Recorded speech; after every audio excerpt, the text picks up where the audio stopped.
My sister always had a talent for stealing my joy, but I never expected my own parents to hand her the knife. Just 2 hours before my 22nd birthday party, my mother called with a heavy sigh. She told me we were canceling the celebration because my sister Chloe had gotten into a minor argument with her boyfriend and desperately needed a family getaway to heal her fragile heart. My birthday simply did not matter. My father sent a brief text right after telling me to be the strong one and just deal with it. That was the exact moment I finally accepted the truth. I was never a daughter to them. I was just an inconvenience. I packed a single bag, walked out the door with $50 to my name, and swore I would never look back.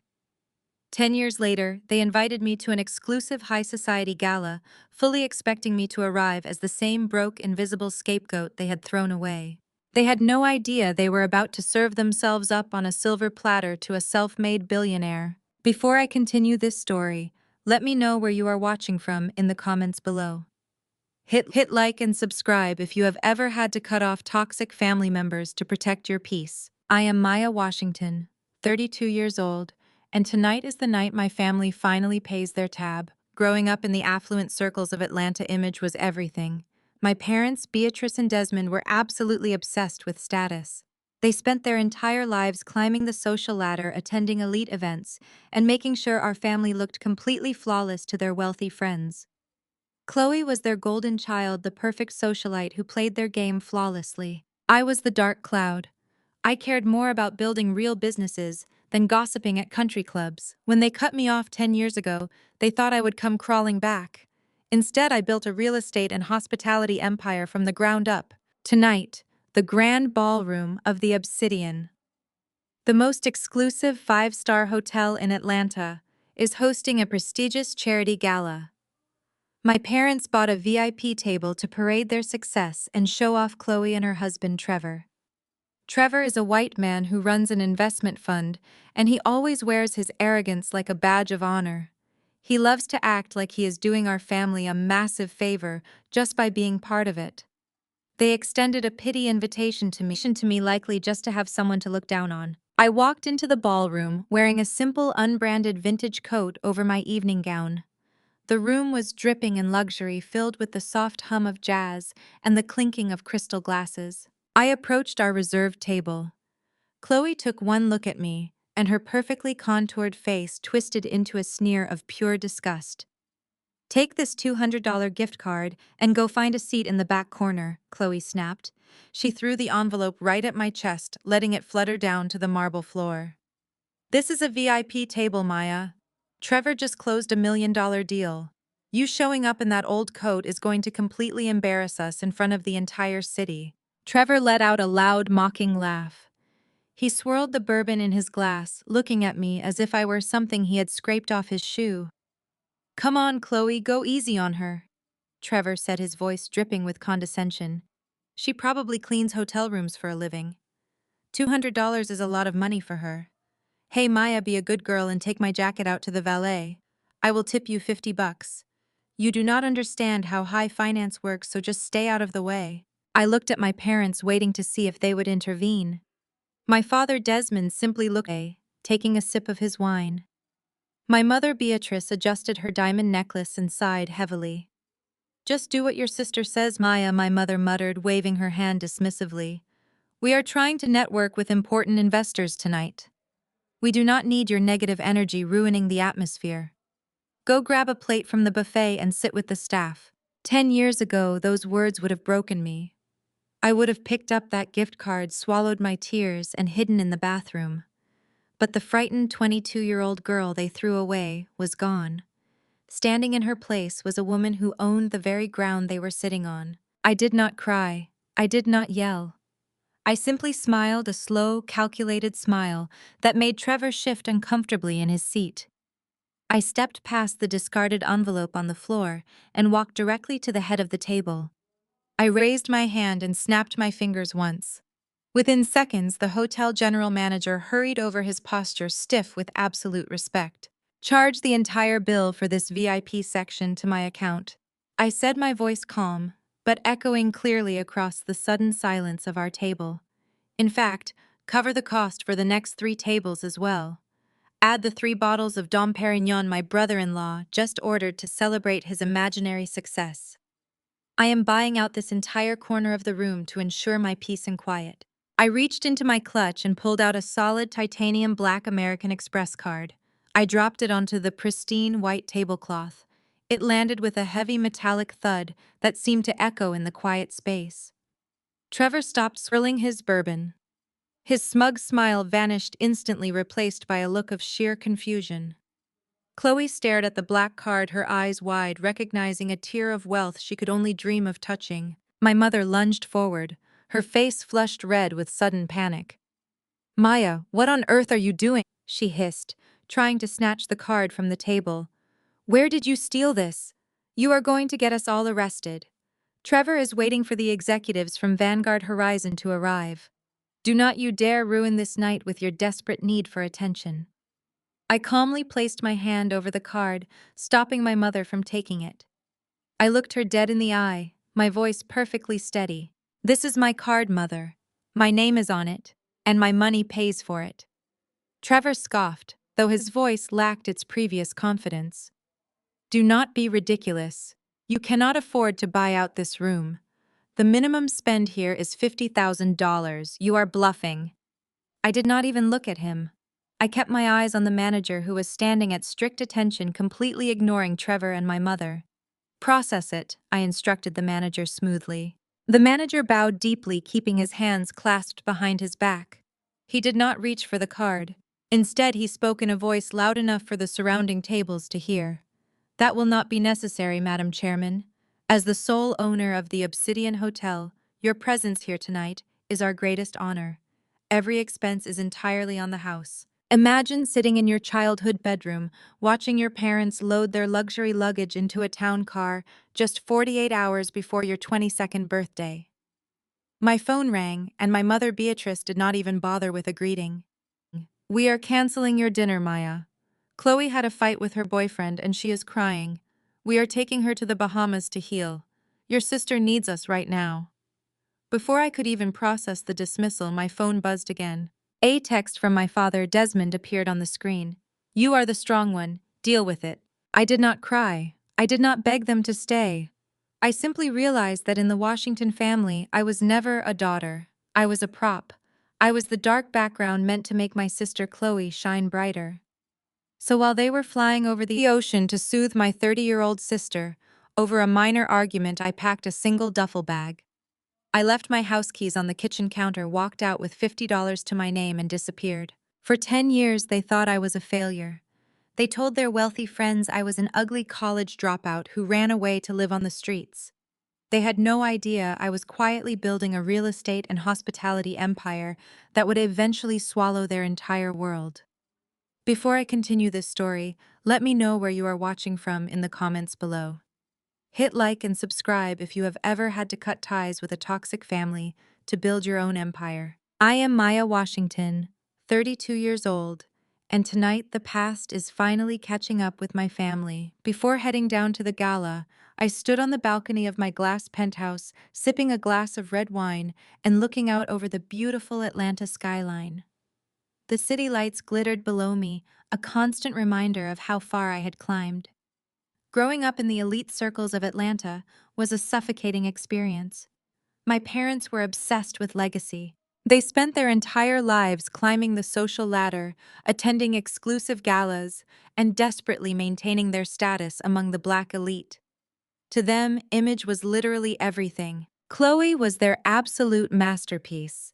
She was the perfect socialite, obsessed with status, and entirely dependent on my parents' money to fund her lavish lifestyle.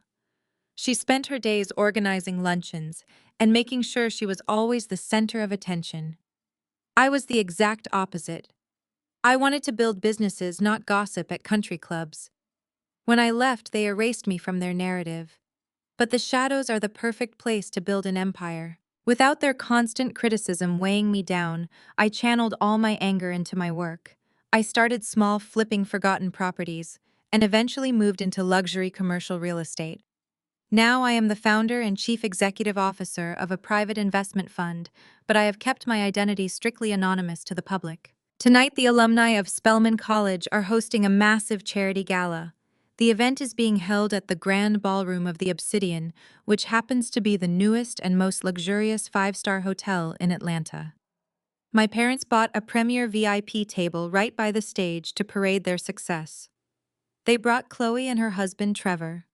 Trevor is a white man who manages a supposed investment fund, and he walks around our community with a sickening sense of superiority. He loves to act as if his mere presence is a blessing to our family, constantly talking down to anyone he views as beneath him. My mother sent an email to my old address last week extending a pity invitation.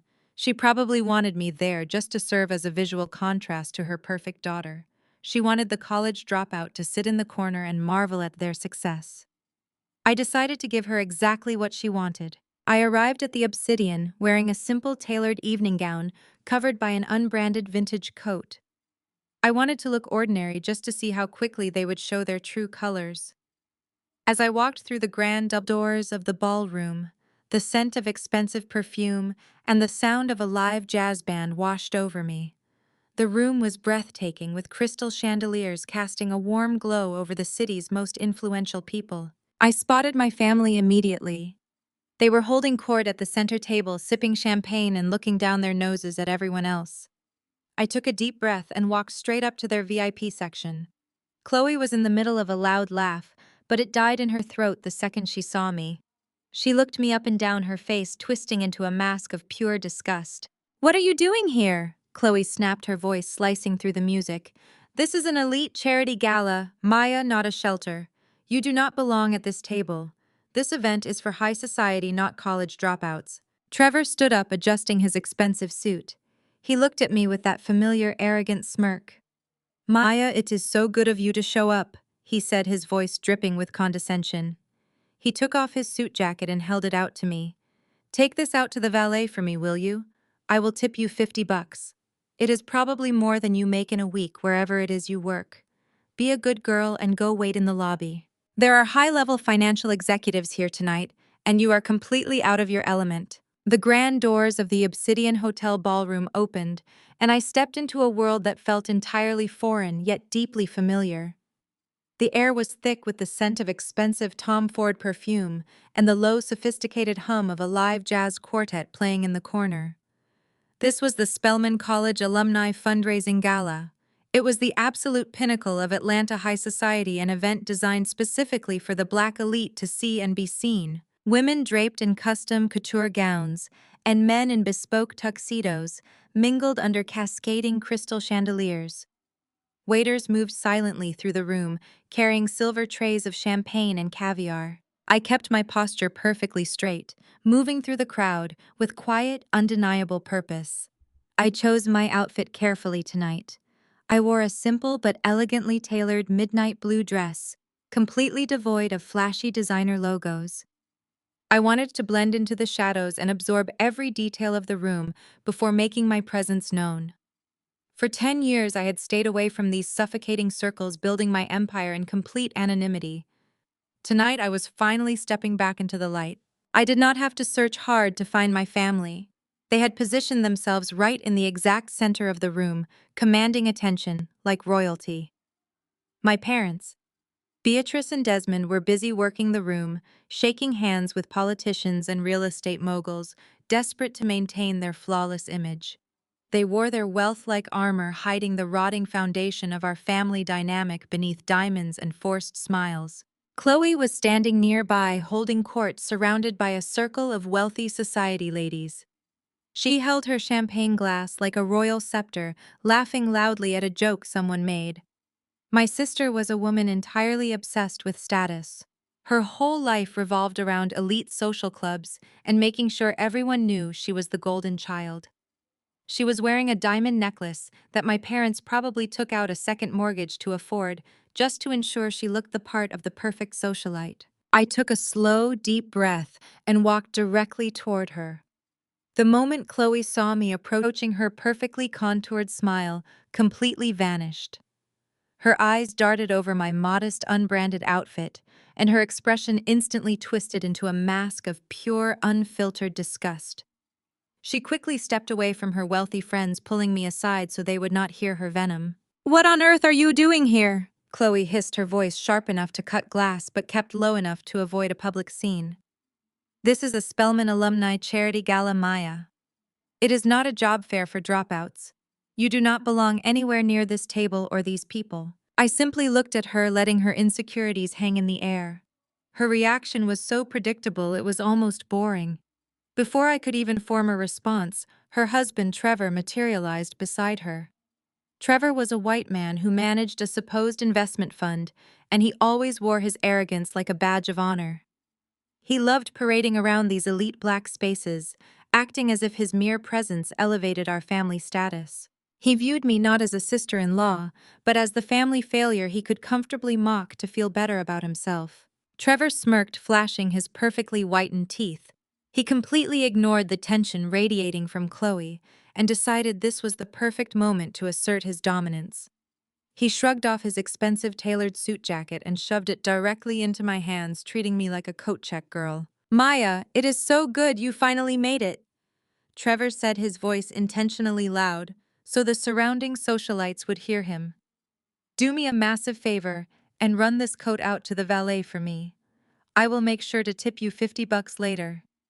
He let out a short, condescending chuckle, looking at me as if I were a speck of dirt on his shoe. "Listen, Maya," Trevor continued, leaning in slightly. "There are high-level financial executives here tonight, people dealing with millions of dollars. You really do not understand how these things work, and we cannot have you making us look bad.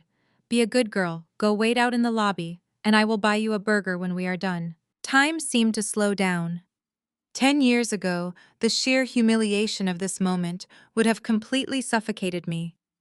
The old Maya, the scared 22-year-old girl they threw out onto the street, would have taken that jacket, lowered her head, and run straight to the nearest bathroom to cry.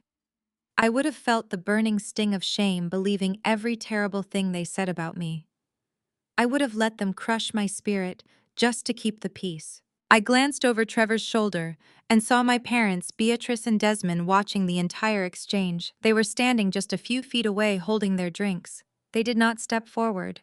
They did not say a single word to defend me. They simply watched with cold, indifferent eyes, completely comfortable with my public humiliation, as long as it kept Trevor happy and protected their precious image. They were perfectly willing to let me be the sacrificial lamb at the altar of their social standing.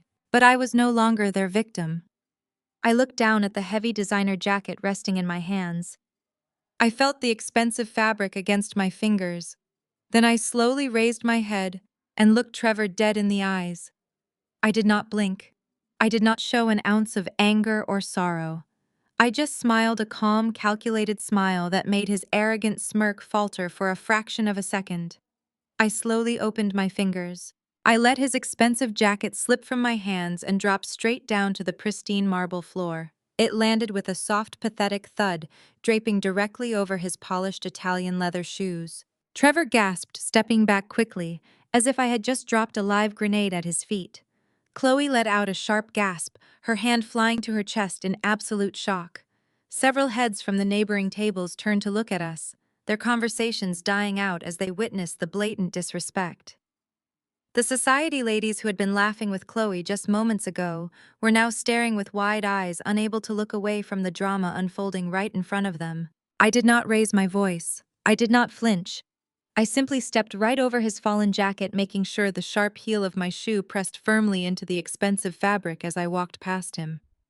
"Keep your $50, Trevor," I said, my voice smooth and dangerously quiet. "You are going to need every single penny of it by the end of the night." Without waiting to see the stunned outrage on their faces, I turned my back on them. I kept my head held high, my posture unbroken, and walked straight across the grand ballroom toward the VIP charity auction counter, leaving my family entirely speechless in my wake. I approached the glowing auction display where a massive crystal vase and a luxury vacation package to the Maldives were being auctioned off for the scholarship fund. The auctioneer was hyping up the crowd, calling for opening bids. Trevor, desperate to recover his shattered ego and prove his dominance, followed right behind me. He was practically vibrating with the need to reassert his power in front of the surrounding financial executives. He shoved past me, bumping my shoulder to get to the front of the auction counter. He raised his hand high and loudly announced a bid of $50,000. A collective gasp went through the crowd. My mother, Beatrice, beamed with pride, clapping her hands together. Chloe instantly regained her arrogant posture, looking around the room to soak up the admiration of her society friends. Trevor smiled smugly, pulling a sleek platinum credit card from his designer wallet. He handed it to the attendant with a theatrical flick of his wrist. The attendant inserted the card into the wireless terminal. We all waited in the hushed silence of the ballroom. Then the machine let out a harsh, flat buzz. The screen flashed a bright red warning showing that the card was declined.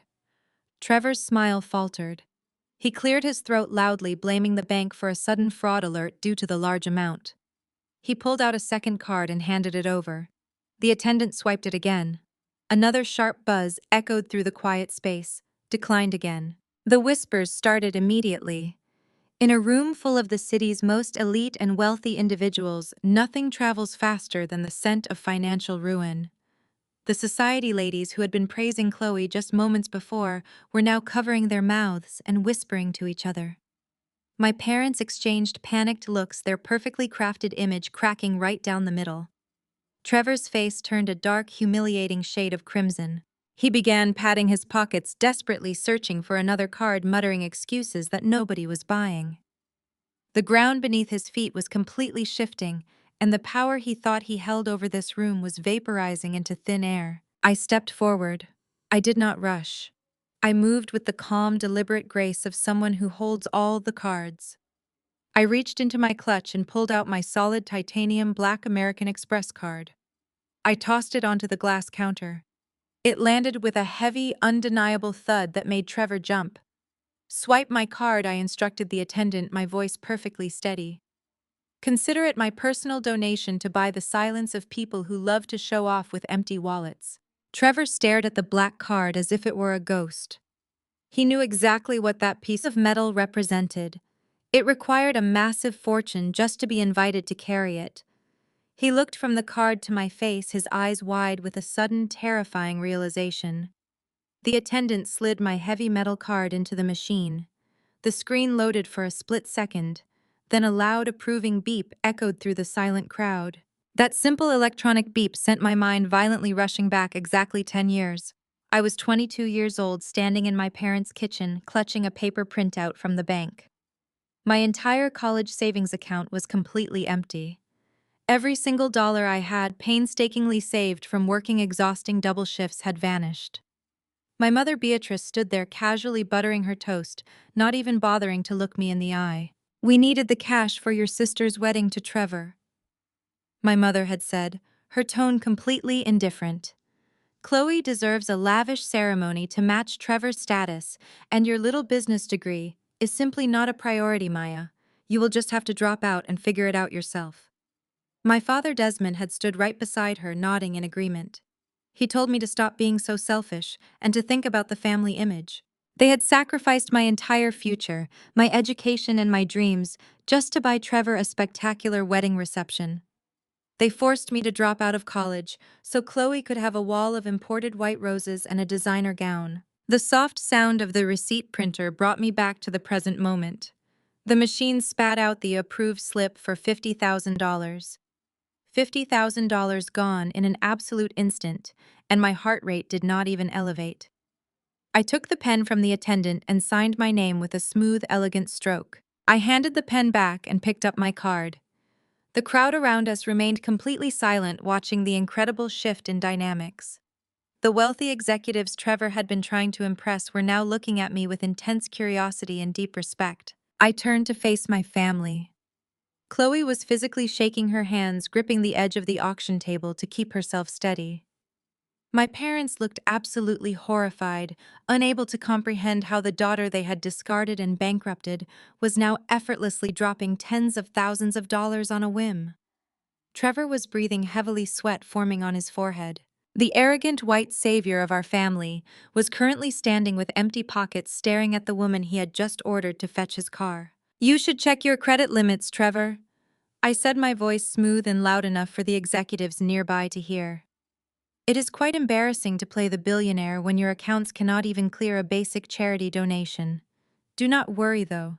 I am more than happy to cover for you. After all, that is what family does, right?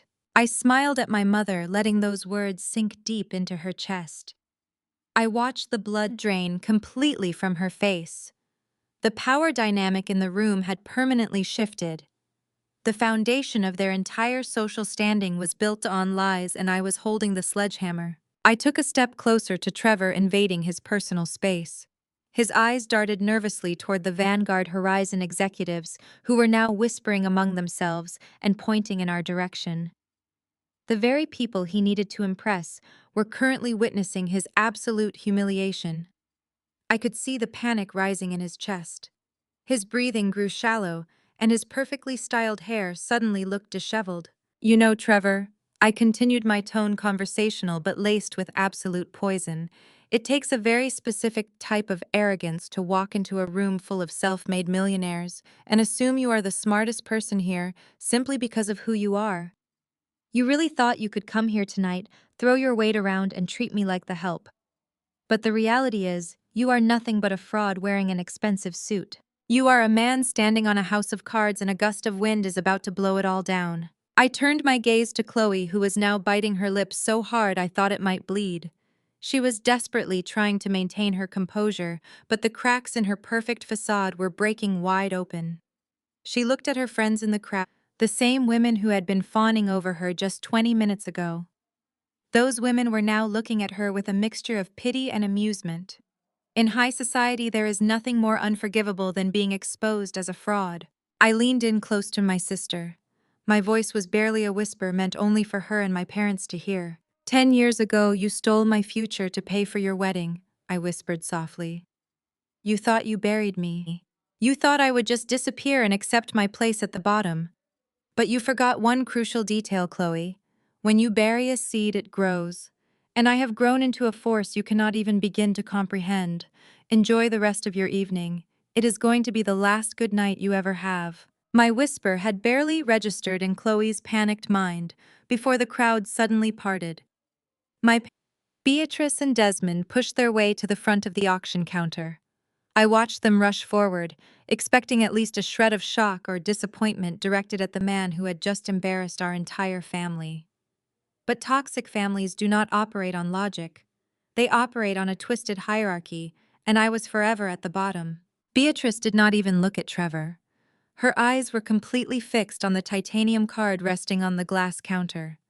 She lunged forward and snatched the black card right out from under the auction attendant's hand. Her chest was heaving, her face contorted with a mixture of sheer panic and deep-seated rage. Maya, what is wrong with you? My mother hissed, her voice a desperate vibrating whisper meant to avoid making a larger scene. Where did you steal this card? Whose account is this? I stared at her, completely unfazed. Steal. That was her immediate conclusion. In her mind, it was more plausible that her own daughter had committed massive credit card fraud than the possibility that I had actually made something of myself. Give it back, Mother, I said, extending my hand. The transaction is already approved. Are you out of your mind? Beatrice snapped, gripping the heavy metal card tightly in her fist. You are going to get us all arrested. Trevor is not broke. He is just having a technical issue with his bank. A temporary security hold because he makes such large transactions. My father, Desmond, stepped up right beside her. He was sweating nervously, forcing a fake wide smile at the Vanguard Horizon executives who were watching this entire train wreck unfold. Desmond placed a heavy hand on my shoulder, trying to physically intimidate me into stepping back. Listen to your mother, Maya, he growled through his teeth. Stop trying to ruin this night. Trevor is the only white man in our family, and he brings a level of prestige to our name that you could never understand. Do not humiliate him in front of the board members. I looked from my father to my mother, and then to Trevor. Trevor had actually straightened his posture, hiding behind my parents like a coward. He let out a loud, fake sigh, running a hand through his hair, acting as if he were just an innocent victim of a faulty banking system and a crazy sister-in-law. My mother leaned in closer, pointing a manicured finger directly at my face. Here is what you are going to do, Beatrice commanded, her tone, leaving no room for argument. I do not care who you stole this from or what illegal mess you have gotten yourself into. You are going to go to the front desk right now and withdraw $50,000 in cash. You are going to bring that money back here and hand it directly to your brother-in-law so he can make this donation properly and save face. Then you are going to leave through the back door before security catches you. The sheer audacity of her demand hung in the air. She wanted me to commit a felony just to protect the fragile ego of a man who treated us all like garbage. She was willing to throw her own flesh and blood under the bus to maintain the illusion of wealth for a man who had absolutely none. The silence around us was deafening. The jazz music in the background seemed to fade away. The wealthy donors, the hotel staff, the auctioneer, they were all holding their breath, waiting to see what the college dropout would do next. I did not break eye contact with my mother. I reached out and clamped my hand firmly over her wrist. She gasped, trying to pull away, but my grip was like a vice. I effortlessly pried her fingers open and took my titanium card back. I wiped the surface of it with my thumb, as if cleaning off a stain before sliding it back into my clutch. I am not withdrawing a single dime for a man who cannot afford his own drinks, I said, my voice carrying a quiet, lethal authority. And I am certainly not leaving through the back door. Beatrice opened her mouth to shout, but I cut her off, stepping into her space and forcing her to look at me. Look at the name on that receipt, Mother, I commanded, pointing to the printed slip on the counter. Read it out loud. She glanced down at the paper. Her eyes scanned the ink and I watched her pupils dilate in pure shock. This is my card, I said, emphasizing every single word. This is my name. And this is my dignity. I am not the frightened little girl you threw out onto the street 10 years ago. I do not take orders from you. I do not cover for frauds. And I will never shrink myself down to make an arrogant, broke man feel tall. I turned to the auction attendant who was watching me with wide, respectful eyes. Keep the donation under Maya Washington, I told him. And please arrange for the Maldives vacation package to be gifted to the hotel housekeeping staff. They work much harder than anyone standing at this table. Trevor let out a choked sound of outrage. Chloe looked like she was going to pass out right there on the marble floor. My parents were completely paralyzed, unable to process the fact that their scapegoat had just publicly defied them. The foundation of their toxic empire was finally cracking, and the best part was that the night had only just begun. Trevor let out a harsh, nervous laugh that cracked in the middle of his throat. He looked around at the executives standing nearby, trying to gather some kind of support. He pointed a shaking finger at me, attempting to regain his arrogant posture. You are completely out of your mind, Maya. Trevor said, his voice loud, but entirely lacking its usual authority. You think acting like a supervillain is going to change anything. You are just a bitter dropout, making empty threats because you are jealous. My company is about to secure $15 million in funding from Vanguard Horizon tomorrow morning. That is real money. That is real power. Someone like you will always be at the bottom looking up at us. I did not argue with him. I did not raise my voice to match his panic.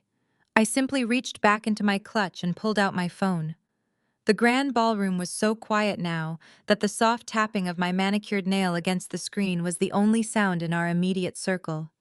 I dialed a private number, pressed the speaker icon, and held the phone up right between Trevor and myself. The line rang exactly once before it was picked up. Good evening, Madam Chairman, a deep professional voice echoed from the speaker. The audio was crisp and clear, carrying perfectly in the hushed space. Good evening, Richard, I replied, keeping my eyes locked dead on Trevor. I need a quick status update. Are you currently at the office? Yes, Madam Chairman. We are just finalizing the quarterly reports for the board. How can I assist you tonight? Trevor swallowed hard. His eyes darted from the phone to my face. He recognized that voice. One in the Atlanta financial sector would recognize the voice of Richard Sterling, the public-facing chief executive officer of Vanguard Horizon. It was the exact man Trevor had been desperately trying to court for the past 6 months. Richard, I continued, my tone completely conversational. I want you to confirm the status of the capital injection application for my brother-in-law's firm. The $15 million funding request. What is the final decision? There was a brief shuffling of papers on the other end of the line. The application has been officially and permanently rejected. Madam Chairman, Richard stated, his voice unwavering and completely devoid of emotion. As per your direct orders, we conducted a deep dive into their financials. The firm does not meet our standards for investment. The rejection letter was drafted this afternoon, and the funding has been completely pulled off the table. Thank you, Richard. That will be all for tonight. Have a good evening. I tapped the screen and ended the call.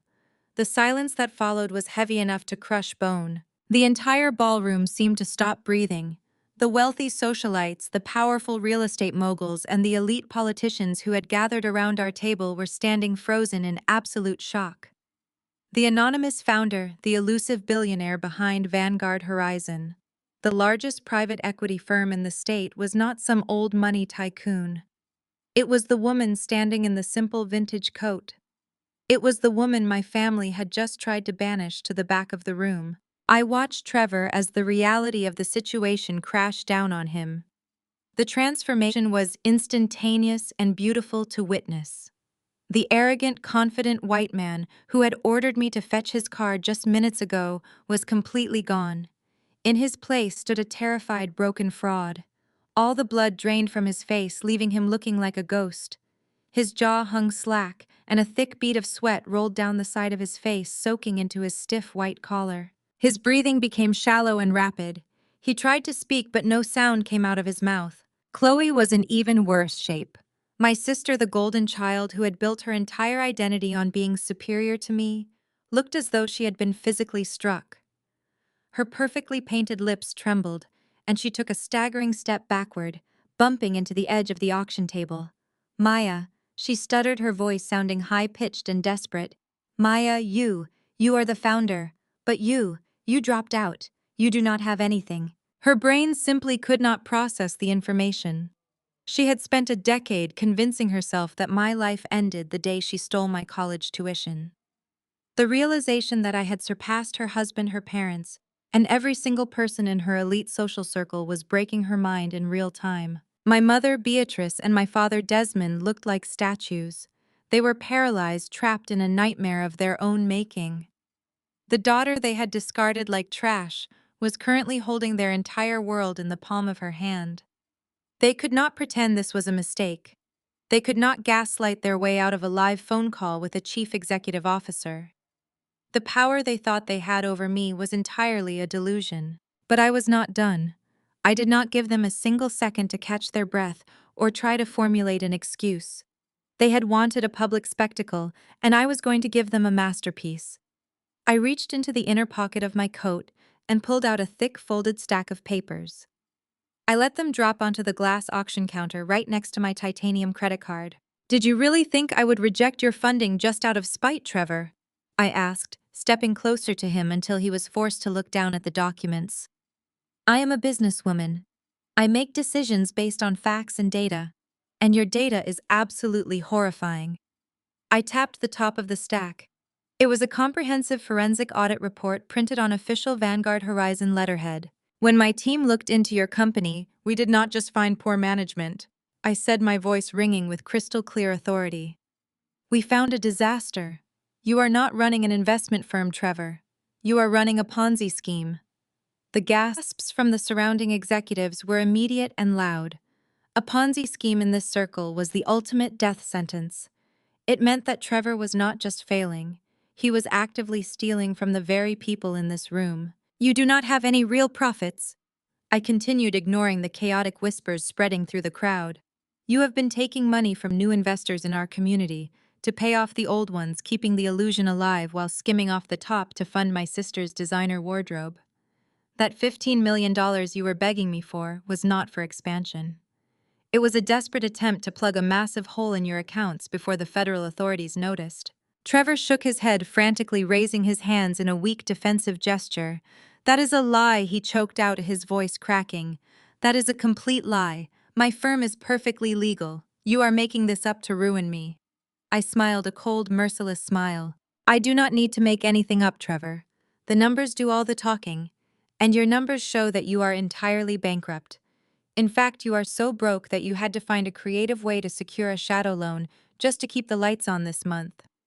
I turned my gaze slowly toward my parents. Beatrice and Desmond were clutching each other's arms, their eyes wide with growing terror. They did not know what was coming next, but they could feel the ground opening up beneath their feet. I looked back at Trevor, my expression hardening into stone. I did not let up the pressure for a fraction of a second. I was going to dismantle his life piece by piece right here in front of everyone. I picked up the thick stack of forensic audit reports from the glass counter. I did not just hand them to Trevor.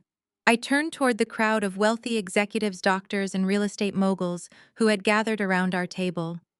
With a sharp flick of my wrist, I tossed the entire stack of documents into the air. The heavy white pages scattered flying across the VIP section and landing at the feet of the very people Trevor had been trying to impress. "Read the numbers for yourselves," I announced, my voice projecting clearly over the soft jazz music that was still playing in the background. Trevor does not manage a legitimate investment portfolio. He never has.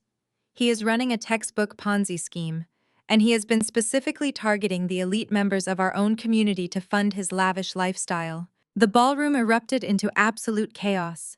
Men and women in designer gowns and bespoke suits scrambled to pick up the scattered pages.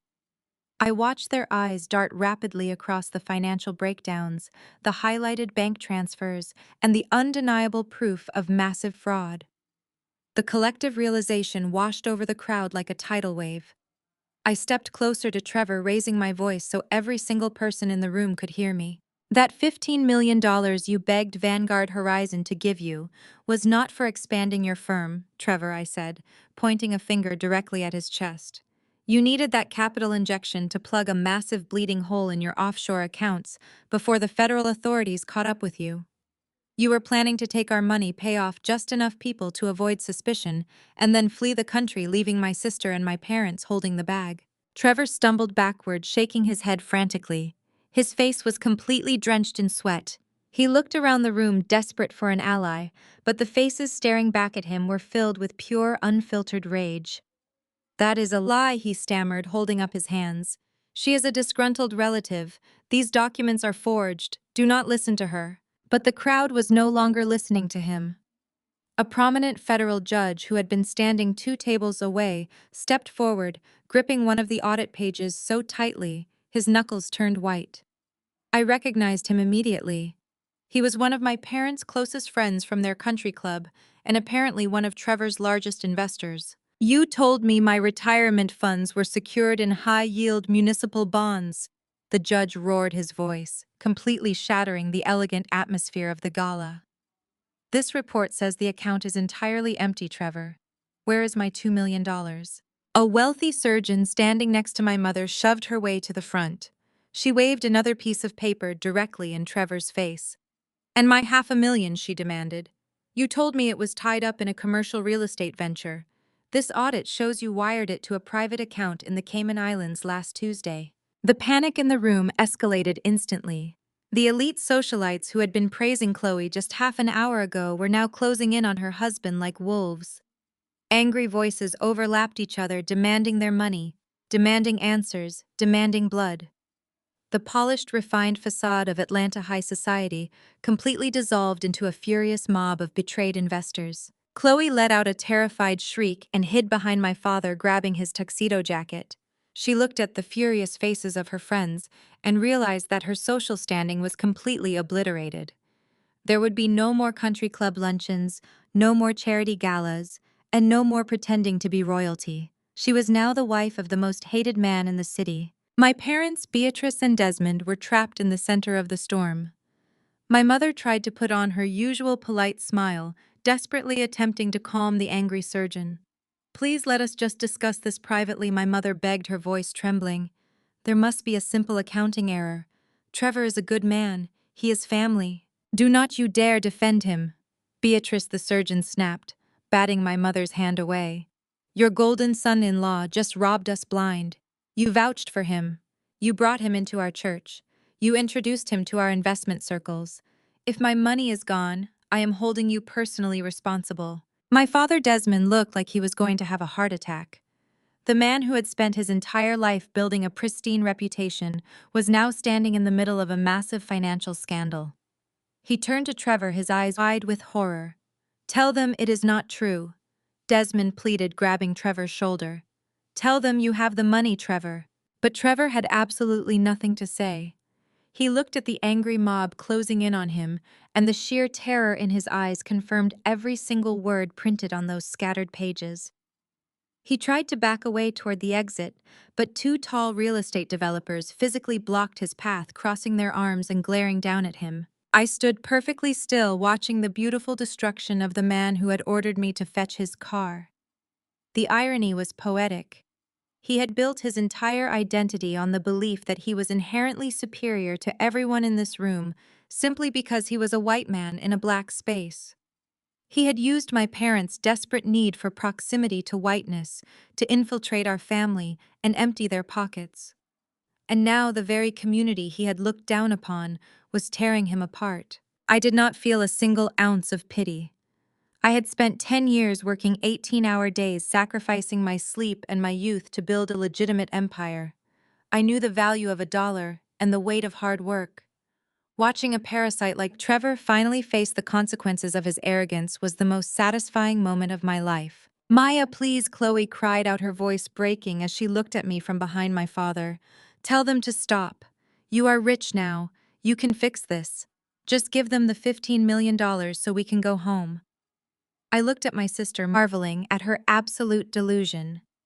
Even now, as her husband's criminal empire burned to the ground, her first instinct was to demand that I sacrifice my own money to save her. I tilted my head, studying her panicked face. "Fix this!" I asked, my voice cutting through the shouting crowd. "Why would I fix this, Chloe? I am not the one who stole their money. I am not the one who married a fraud. And I am certainly not the one who threw her own sister onto the street to pay for a lavish wedding. You wanted to be married to a high-rolling financial executive. Now you get to deal with the angry shareholders." I turned my back on them, smoothing the front of my vintage coat. I had delivered the truth. Now it was up to the crowd to collect the debt. My father, Desmond, marched toward me with heavy, aggressive steps. The veins in his neck were bulging against his stiff tuxedo collar. He pushed past my weeping mother and stood directly in front of me, trying to use his physical size to cast a shadow over my face. For my entire life, that exact posture had been my father's ultimate weapon. It was the stance of a patriarch who demanded absolute, unquestioning obedience from the women in his house. He expected me to shrink back. He expected me to lower my eyes the way I always did when I was a teenager. But I did not move a single inch. I stood my ground, looking him squarely in the eye. "Listen to me very carefully, Maya," he growled, his voice vibrating with a dark, suppressed fury. "I do not care how much money you have sitting in your bank accounts right now. I do not care what title you hold at your little investment firm. In this family, I am your father, and you will do exactly as you are told." I raised a single eyebrow, waiting for the delusion to fully manifest. "Your mother is absolutely right," Desmond continued, pointing a thick finger at my chest. "You have always been the strong one. You are tough. You are built for hardship. You know how to survive out there in the real world. But Chloe is different. Chloe is fragile. She was not made to handle public humiliation or financial ruin. If Trevor goes to federal prison, your sister will completely fall apart. She will not survive it." I stared at him, letting his incredibly toxic logic wash over me. He was actually using my resilience as an excuse to continue abusing me. Because I was strong enough to survive their cruelty, he believed I deserved to endure it. And because Chloe was weak and coddled, she deserved to be rescued. "I am giving you a direct order." "Maya," my father commanded, his voice rising, so the surrounding guests could hear his desperate attempt to regain control of the room. "You will take out your checkbook right now, and you will write a check for $15 million to clear Trevor's debts. You will save your sister's marriage, and you will restore the dignity of our family name. If you do this, I will gladly welcome you back into our home. But if you refuse me tonight, I swear to you, Maya, I will disown you permanently. You will be dead to this family." The absolute silence in the grand ballroom was deafening.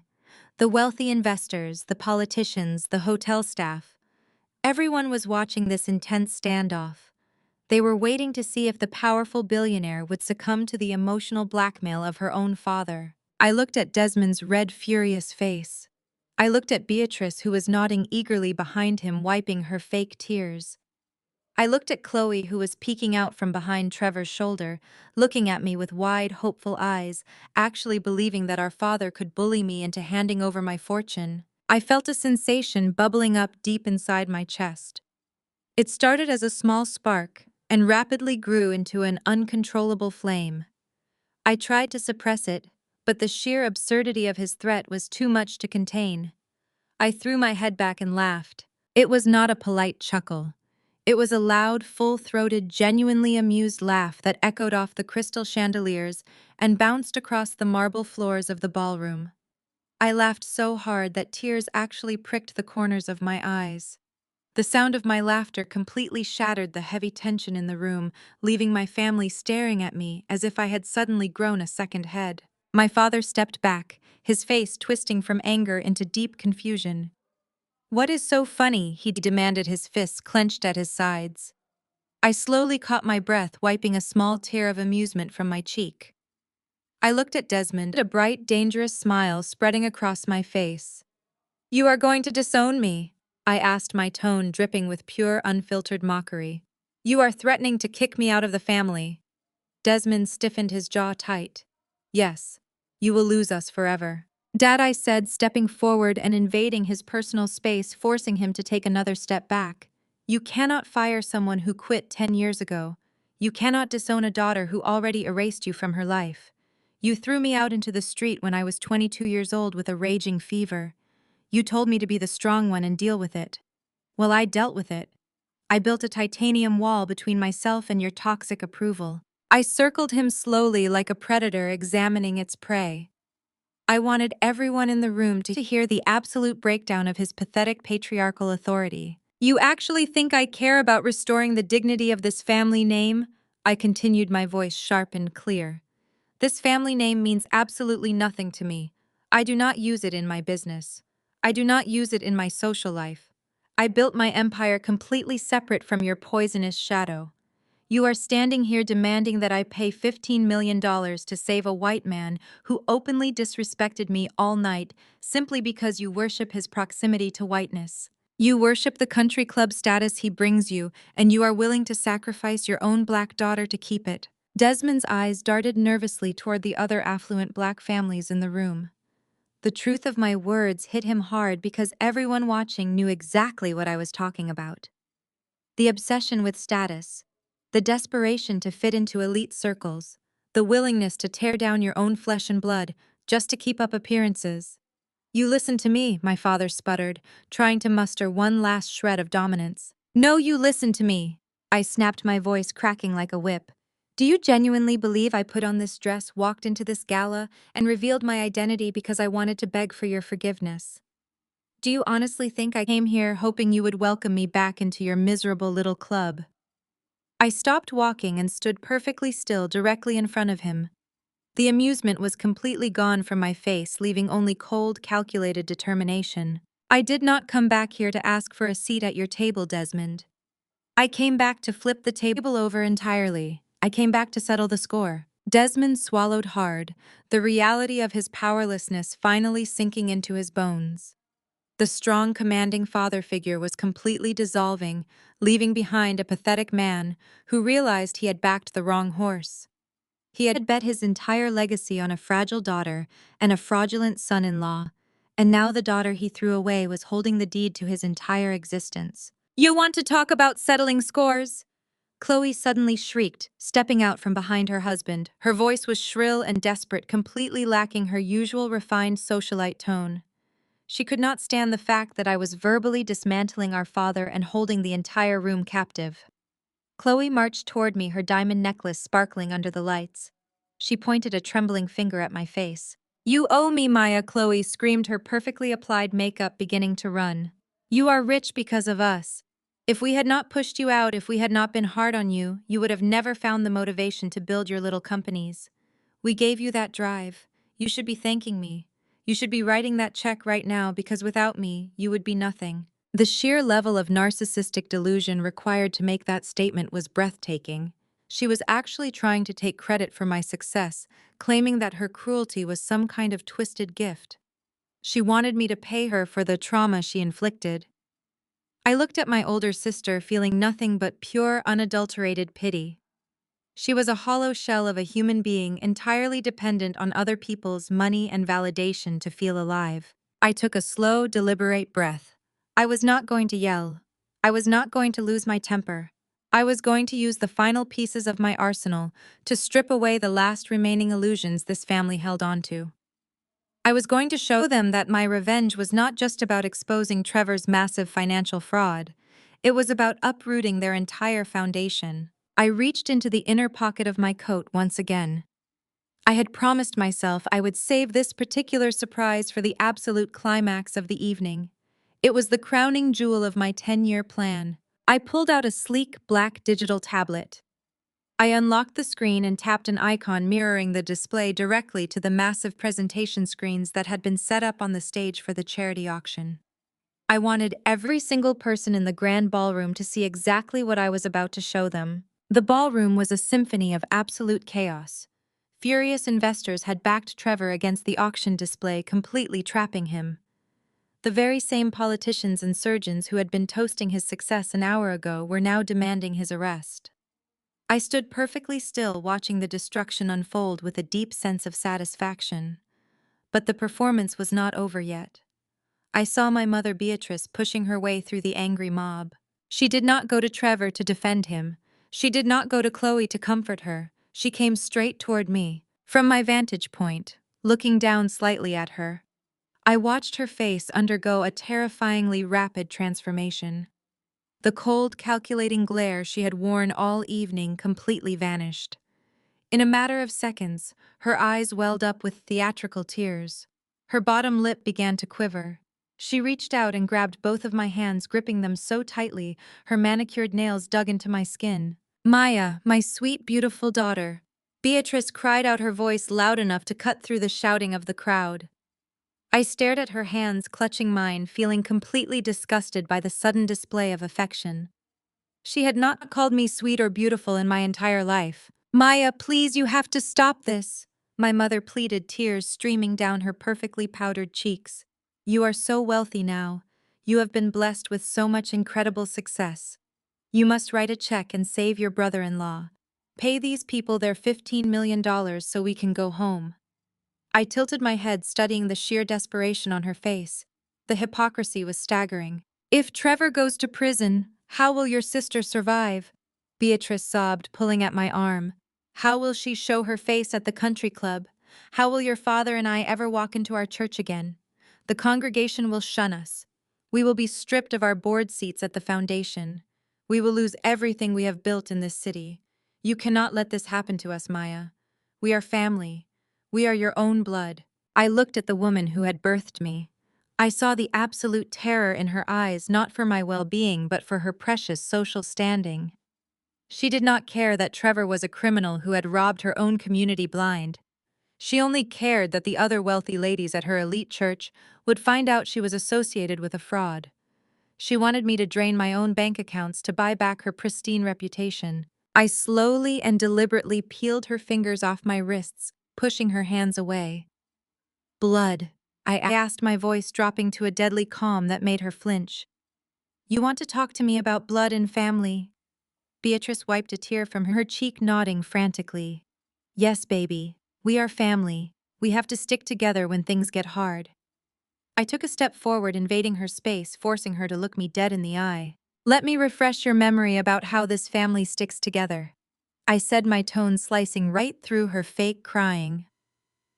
10 years ago, on the night of my 22nd birthday, I was lying in my bedroom with a 104-degree fever. I could barely breathe. I could barely stand up without getting dizzy. I needed my mother. "But do you remember what you were doing?" Beatrice swallowed hard, the fake tears instantly drying up. She tried to look away, but I would not let her. "You were downstairs comforting Chloe because she had chipped a fingernail." I continued, raising my voice just enough so the people standing closest to us could hear. Chloe had chipped a nail right before her fancy anniversary date with Trevor, and she was throwing a massive temper tantrum in the living room. "When I crawled downstairs to beg you to take me to the emergency room, you looked at me with absolute disgust." "That is not what happened," Beatrice whispered. her eyes darting nervously toward the wealthy donors who were now listening to our conversation. "Do not lie to me," I snapped. "You told me my coughing was ruining the aesthetic of the house. You told me I was being a selfish burden and trying to steal the attention away from your golden daughter. And then you told me to pack a bag and get out, because you did not want a sick, useless girl infecting the air before Trevor arrived to pick her up. You kicked me out into the freezing rain with a 104-degree fever over a broken fingernail." The surrounding guests gasped. The wealthy surgeon who had been screaming at Trevor just moments ago turned to look at my mother with a mixture of horror and revulsion. Beatrice realized that her audience was turning against her.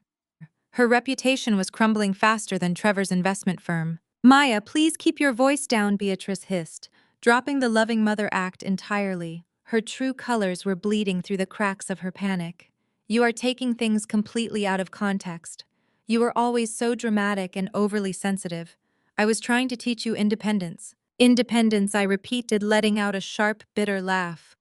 "You threw me away like garbage because I was not a shiny enough accessory for your country club lifestyle. You watched me walk out that door, and you never once called to see if I survived the night. You left me for dead, Beatrice. And now you expect me to hand over $15 million of my hard-earned money to save the very man you chose over me." She opened her mouth to argue, but I leaned in, closing the distance between us. "There is not enough money in the entire world to buy my forgiveness," I told her quietly. "Trevor dug his own grave, and you handed him the shovel. Now you all get to lie in it." Beatrice stood completely frozen, her mouth opening and closing without any sound coming out. She had played her best card, her maternal guilt trip, and it had completely shattered against the wall I had built around myself. She looked around the ballroom, realizing that the elite society she worshipped was currently watching her public execution. She had no more moves to make. But the toxic entitlement in my family did not start and end with my mother. Just as Beatrice stepped back in defeat, another shadow loomed over me. My father Desmond pushed his way to my side, his face dark with fury. He had watched his wife fail to manipulate me, and now he was stepping in to enforce his absolute authority. He did not know that his authority meant absolutely nothing to me anymore. He was about to learn that the hard way. The roar of the furious crowd behind me escalated into a deafening crescendo. I had barely taken 3 steps away from the VIP table when the polished, elegant veneer of Atlanta high society completely shattered. The restraint that usually governed these elite charity galas evaporated in an instant, replaced by the primal panic of wealthy people who had just realized their fortunes were gone. Investors were shouting at the top of their lungs, shoving past each other and knocking over crystal champagne flutes in a desperate bid to get their hands on Trevor. I paused near the edge of the ballroom floor, turning back just slightly to watch the beautiful, chaotic masterpiece I had orchestrated. The atmosphere was erratic and suffocating. You could practically feel the oxygen being sucked out of the room as panic took hold of my family. My mother Beatrice was hyperventilating. Her chest heaved dramatically under her expensive designer gown as the angry surgeon continued to scream in her face, threatening to ruin her reputation in every social circle and church congregation in the state. Beatrice looked frantically toward her golden daughter, expecting Chloe to somehow fix the situation. But Chloe was completely paralyzed. She was weeping uncontrollably, her hands pulling at her own hair, utterly incapable of handling a single second of real adversity. And then the most glorious fracture in their perfect family dynamic finally happened: the unconditional love Beatrice claimed to have for her golden child evaporated the exact moment her social status was threatened. Beatrice shoved her way past an angry real estate developer and marched directly up to Chloe. With her face twisted in pure venom, Beatrice raised her hand and delivered a sharp, violent slap directly across Chloe's cheek. The crack of her palm against skin was so loud it momentarily silenced the people standing closest to them. Chloe stumbled backward, clutching her reddened face in absolute shock. She looked at our mother as if staring at a stranger. "How could you be so stupid?" Beatrice shrieked, her voice entirely devoid of the refined Southern belle persona she had spent decades perfecting. "You brought a thief into my house. You swore to us that he was a financial genius. You told us he was going to elevate this family, and instead you married a common criminal who just destroyed everything we have built. you stupid, useless girl." Chloe let out a loud, pathetic wail. "But Mom, I did not know," she sobbed heavily, her perfectly styled hair now a messy tangle around her face. "He lied to me too. He told me the money was real." "You are a disgrace," Beatrice spat back, pointing a trembling finger at her favorite child. "You have humiliated us in front of the entire city." Watching my mother turn on her precious golden child was profoundly vindicating. For my entire life, I had been told that Chloe was the standard of perfection, while I was the ultimate disappointment. Now the illusion was entirely dead. Beatrice only loved Chloe when Chloe was a shiny accessory. The second the accessory became a liability, she threw her away exactly like she had thrown me away 10 years ago. Meanwhile, Trevor saw the physical violence erupting between his wife and his mother-in-law. He looked at the furious federal judge who was currently demanding that hotel security lock the doors so no one could leave. Trevor realized with absolute certainty that he was not walking out of this ballroom a free man.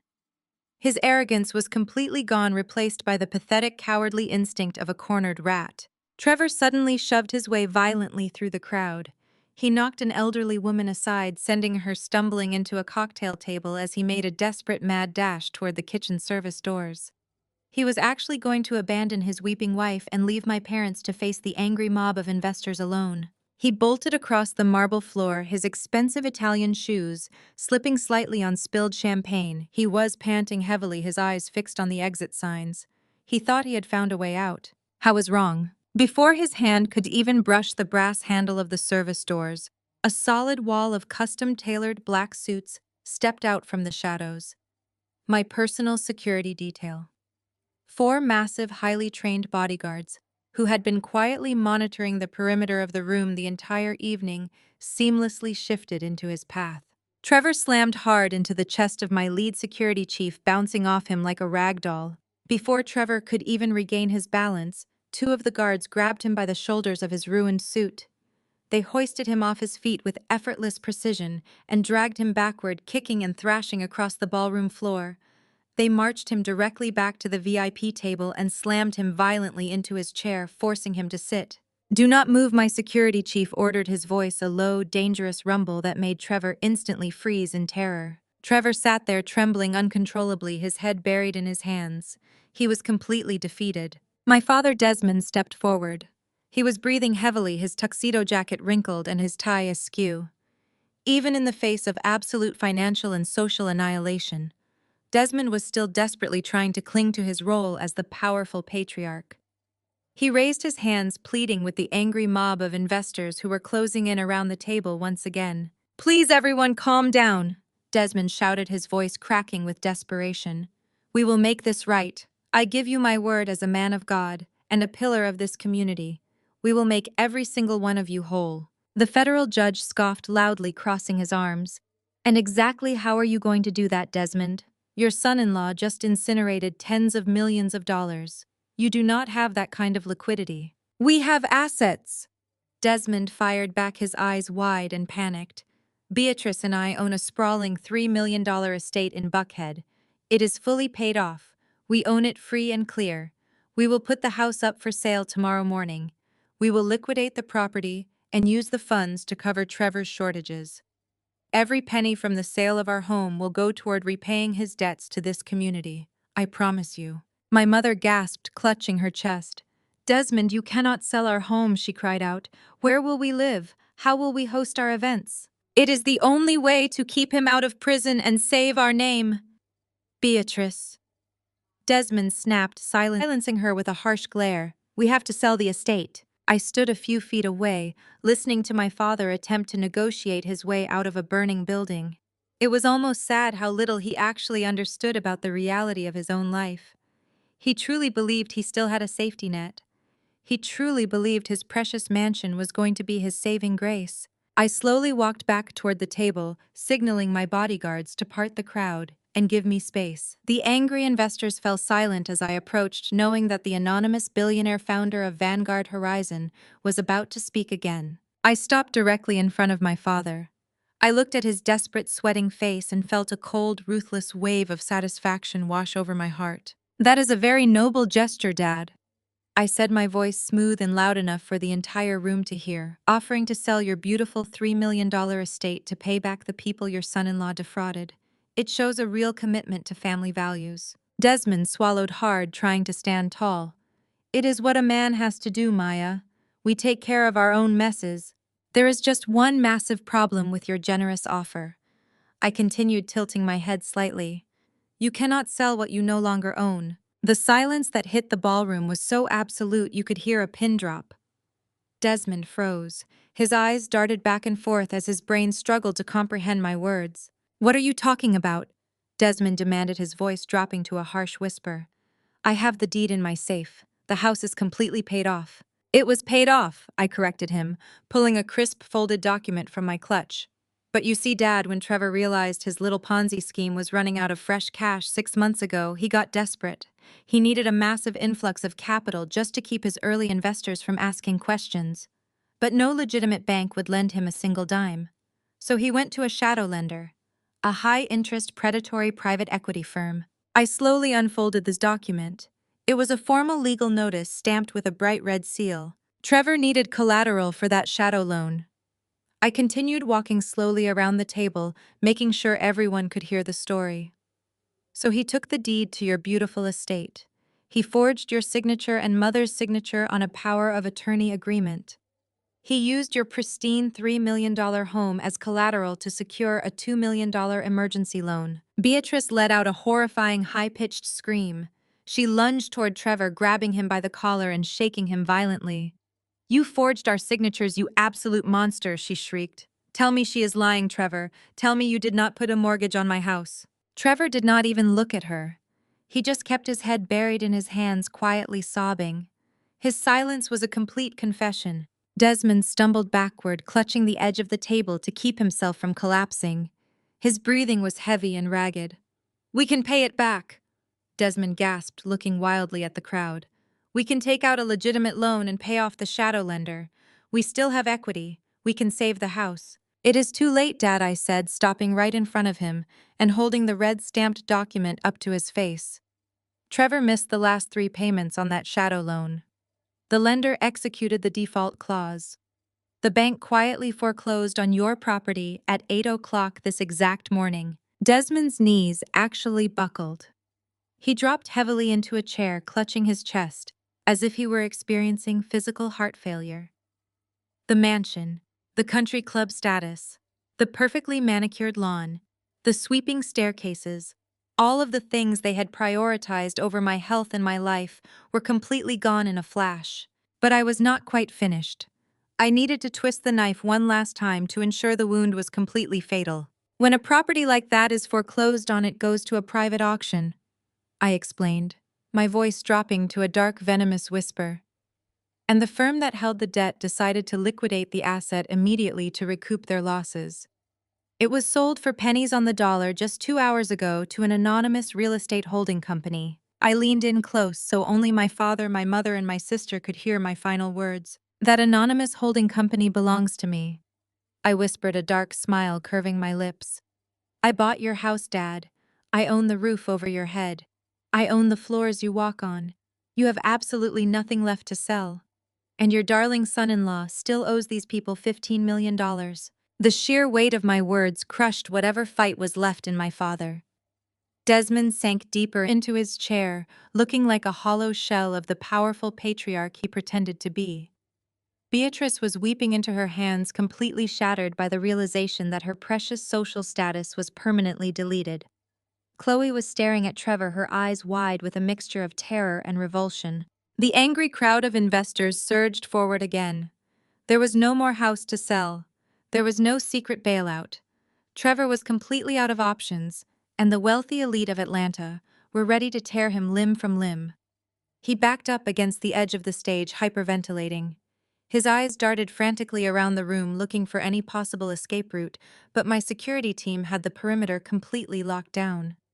Then the atmosphere in the grand ballroom shifted entirely. Flashing red and blue lights suddenly pierced through the massive floor-to-ceiling windows, painting the crystal chandeliers in harsh, erratic colors. The distant wail of multiple sirens grew deafeningly loud, cutting through the chaos of the angry mob. The heavy brass doors of the ballroom swung open with a violent crash that made everyone jump. A team of federal agents wearing dark windbreakers with FBI printed across the back marched into the room. They were flanked by the Atlanta chief of police and half a dozen uniformed officers. The crowd of furious investors immediately parted, making a wide, clear path for the authorities. Trevor froze. His face went completely pale as he stared at the federal agents marching directly toward our VIP table. He knew exactly why they were here. The illusion he had spent years building was finally catching up to him. Trevor Vance, an older FBI agent, called out, his voice carrying absolute authority over the silent room. "We have a federal warrant for your arrest on multiple counts of wire fraud, money laundering, and operating a fraudulent investment scheme. Put your hands behind your back right now." Trevor did not comply. The smooth, educated facade of the elite financial manager completely dissolved. The arrogant white man who had paraded around our family acting like a savior was finally cornered, and the mask fell off, revealing the ugly, hateful core underneath. He snapped. He turned his wild, furious eyes toward me and completely lost his mind. "You did this!" he screamed, his voice cracking with pure hysterical rage. "You set me up, you ungrateful street trash!" He lunged toward me, his hands outstretched like claws. My security team instantly stepped in front of me, forming an impenetrable wall of muscle, but the FBI agents were already moving. They quickened their pace, drawing their restraints and shouting verbal commands to stand down. Trevor began thrashing wildly, fighting against the agents as they grabbed his arms.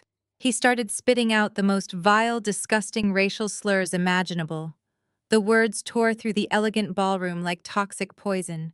He called my parents animals.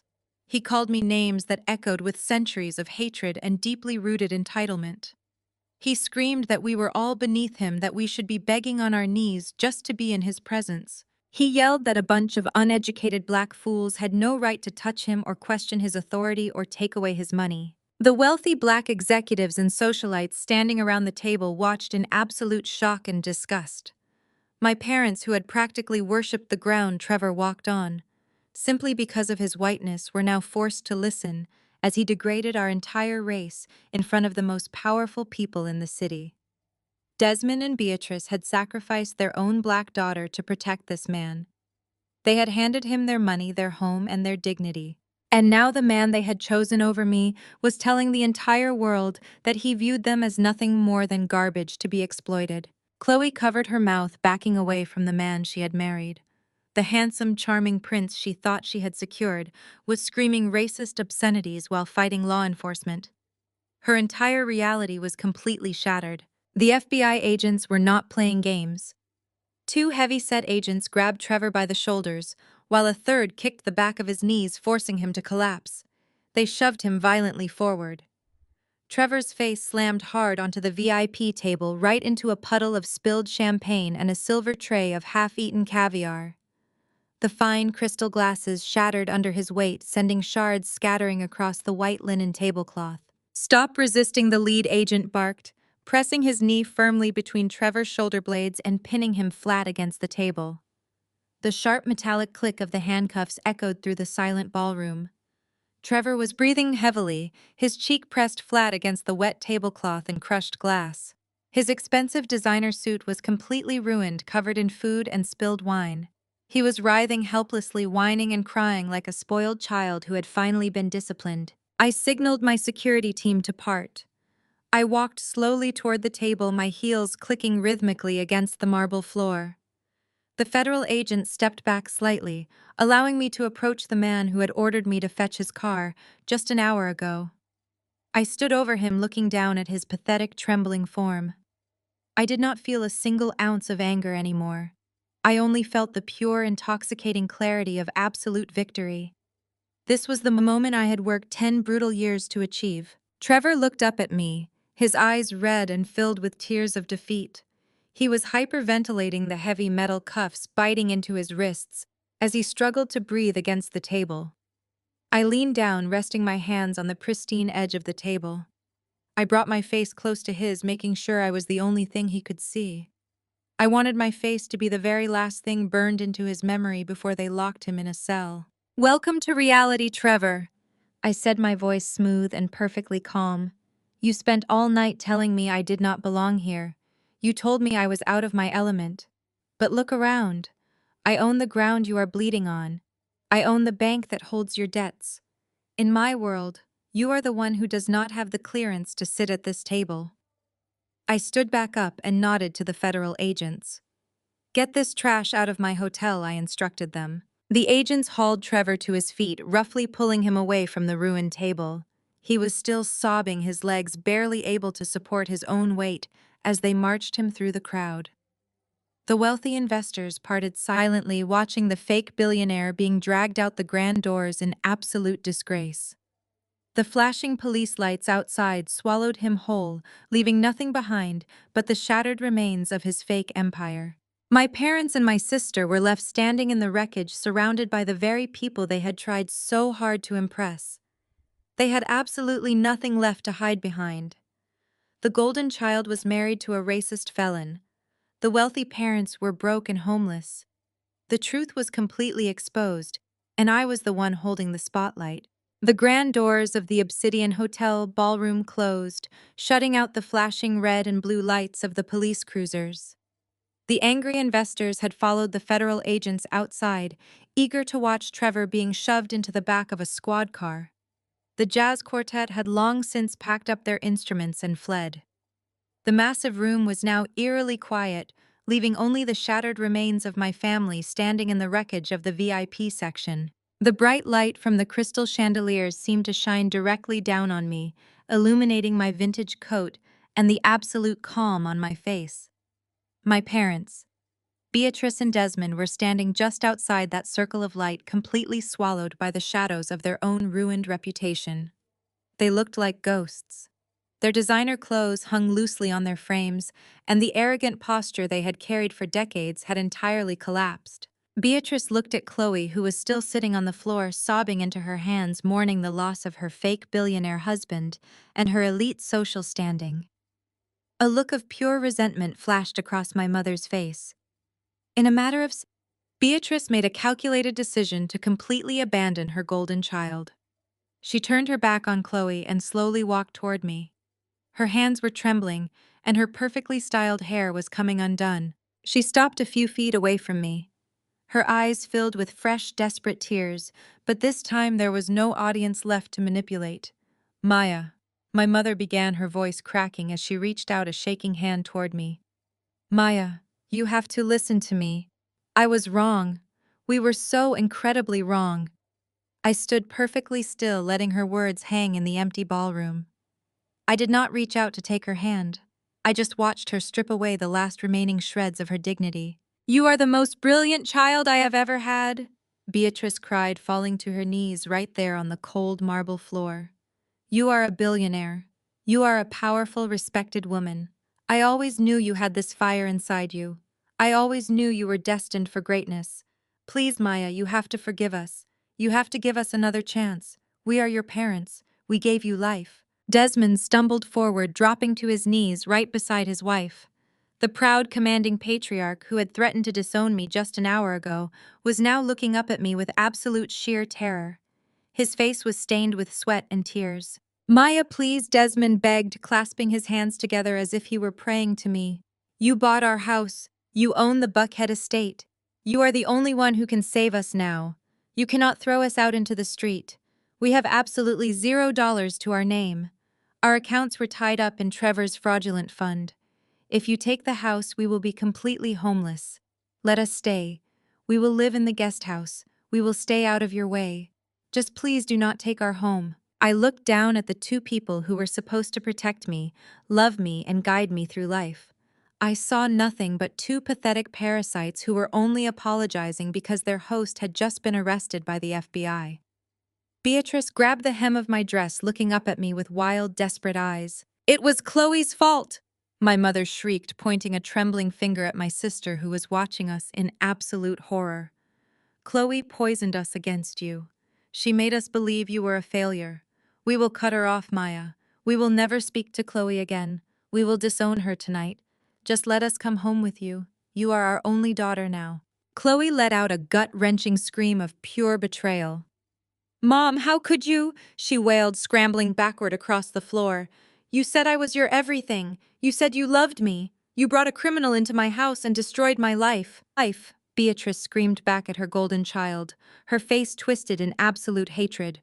You are dead to me, Chloe. I watched my family tear each other apart like starving animals. They were willing to sacrifice anyone and everyone just to save their own skin. The toxicity was so deep, so entirely ingrained in their souls, that they genuinely believed they could toss Chloe aside and simply latch onto my wealth instead. I took a slow, deliberate breath. I reached down and firmly peeled my mother's hands off the fabric of my dress. I smoothed the material out and took a step back, creating a clear physical boundary between my world and their pathetic existence. Do you remember what the weather was like 10 years ago on the night you kicked me out? I asked, my voice echoing loudly across the empty ballroom. Beatrice and Desmond stared at me, their tears momentarily freezing on their cheeks. It was pouring rain, I answered for them.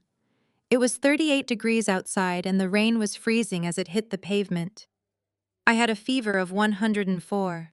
I could barely walk straight. I stood on the front porch of that beautiful Buckhead estate, and I begged you through the glass window to just let me sleep in the garage. I begged you to just let me stay until my fever broke. Maya, please do not do this. Desmond whimpered, shaking his head.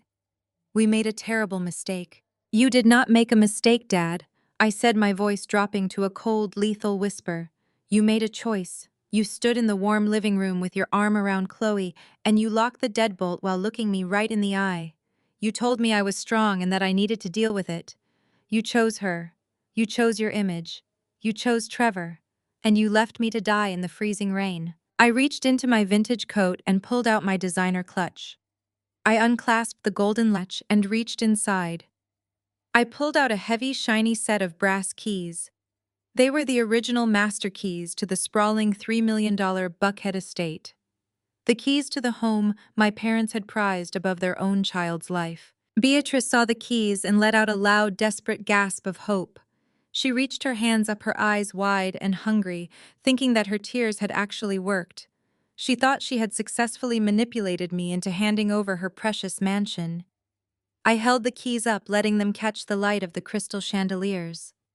I looked at the heavy brass, then I looked back down at my parents kneeling on the floor. I promised myself that I would return everything you gave me. I said, my tone perfectly flat and devoid of any emotion. You begged for an opportunity. You begged for a second chance. I walked 2 steps over to a tall silver trash receptacle that the hotel staff used for discarded napkins and empty champagne bottles. I held the keys directly over the open lid. That opportunity died in the freezing rain 10 years ago, I said. I opened my fingers. The heavy brass keys fell from my hand and dropped into the bottom of the trash can with a loud metallic clatter. Beatrice let out a blood-curdling shriek of absolute devastation. She scrambled across the floor on her hands and knees, desperately reaching into the trash can, trying to dig the keys out from under the garbage. Desmond collapsed completely, burying his face against the cold marble floor and sobbing loudly. Even if you dig those keys out of the trash, they will not do you any good, I told them, watching my mother desperately clutch the brass metal. I had the locks completely changed an hour ago. The security system has been upgraded and my armed guards are currently stationed at the front gates. If you step foot on my property, you will be arrested for trespassing. Where are we supposed to go? Beatrice wailed, clutching the dirty keys to her chest, her designer dress completely ruined by the spilled drinks on the floor. We have absolutely nothing. I looked down at the 3 of them, my mother, my father, and my sister. They were broken, homeless, and entirely stripped of the fake prestige they had worshipped their entire lives. They had finally reached the absolute bottom. I already took care of your belongings, I stated calmly, adjusting the collar of my coat. I hired a moving company this afternoon. They packed up every single item of clothing, every piece of fake jewelry, and every cheap country club trophy you own. They drove it all down to the cheapest motel they could find on the south side of the city and dumped it in black trash bags right on the sidewalk. You might want to hurry and call an Uber before someone steals your things. Enjoy the life you chose for yourselves. The heavy brass doors of the ballroom finally swung shut, cutting off the chaotic shouts of the investors, and the blaring sirens outside. The grand space that had been buzzing with Atlanta high society just an hour ago was now eerily hollow. I stood directly under the glow of the massive center chandelier. The warm light cascaded around me, highlighting the simple, elegant lines of my vintage coat. My parents, Beatrice and Desmond, stood just outside that bright circle of light trapped in the dim shadows of the room. They looked like absolute ghosts. Their designer clothes hung loosely on their frames, and the arrogant posture they had carried for decades had entirely collapsed. Beatrice looked at Chloe, who was still sitting on the cold marble floor, sobbing into her hands, mourning the loss of her fake billionaire husband and her elite social standing. A look of pure, bitter resentment flashed across my mother's face. In a matter of seconds, Beatrice made a calculated decision to completely abandon her golden child.